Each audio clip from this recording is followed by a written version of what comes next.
First thing, we're kicking things off with a classic French dish that sounds fancy, but it's not as hard as you may think to make.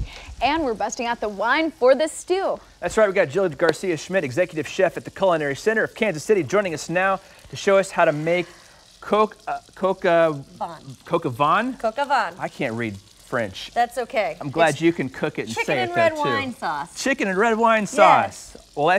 Well, that's all it is, really? Yes. Because this sounds ridiculously hard to make, but it's not that hard, right? No, it's extremely simple to make. It's got very few ingredients, and most of which we would have on hand or easily accessible.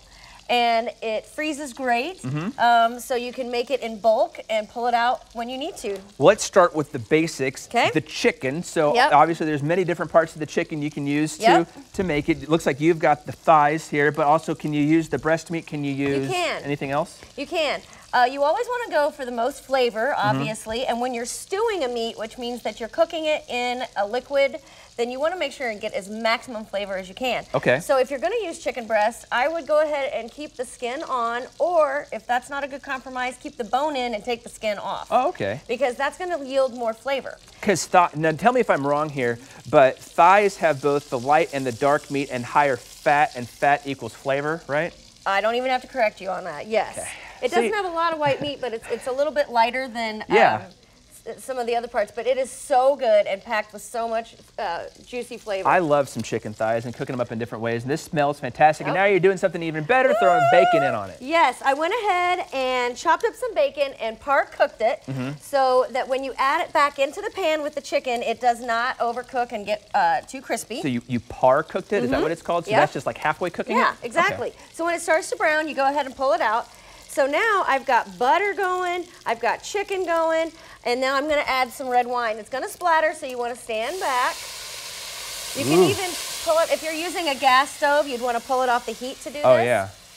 And what type of wine did you use, or does it matter? This is just a red Cabernet Sauvignon, but you can use whatever you want. And what's great about wine is that you can cook with it, and all the alcohol will cook out, but you get all the flavor.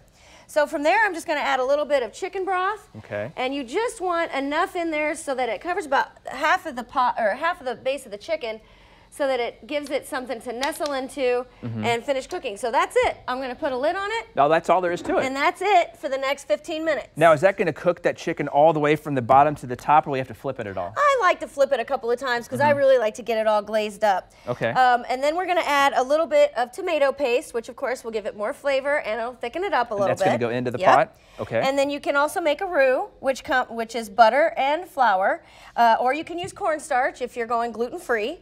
And then we're just going to simply let it simmer.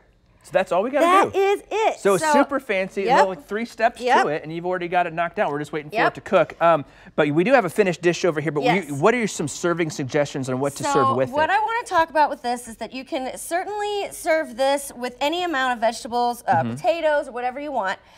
In some of the classes that we teach, we include recipes for side dishes. Okay. You can also get this meal through our frozen meals, our dinners on demand, which we offer different options to go on the side. But for today, I've just got caramelized onions, I've got some sauteed mushrooms and garlic, and some rainbow carrots, and then the sauce is all on top. Wow. So I couldn't find a fork, but you look like a guy who's not afraid to go in with your fingers. I like the way that you talk. Well, I do this. Talk a little bit more about your frozen dinners, because I think that's awesome, where you guys have it already made. All I have to do is go pick it up, and I can go home and toss it in the... So we have 2 versions of this recipe on our menu, and one that we have right now is a crock pot version. Go ahead, do it, man. Okay, I'm listening. So all you have to do is put your crock pot, plug it in, and take the contents and pour it in there. Beautiful. And then turn it on and go to work. Okay. Or go shopping, or do whatever it is that you do during your day that causes you not to want to cook at home. Okay. Because we're taking all the effort out and making it super easy. And we not only do things like Coq Au Vin, which sounds fancy, but we do lots of soups and other things that we do for different events, and then translate it into frozen meals. Well, I can't wait to try to impress my wife with one of your frozen food. I'm going to say I did it, but no, I'm just kidding. Well, yeah, just throw the packaging away, put your chef coat on, and move forward. All right, Jill, thank you very much. I'm about to eat some chicken thighs. Belinda's going to do some flowers now. Thank you.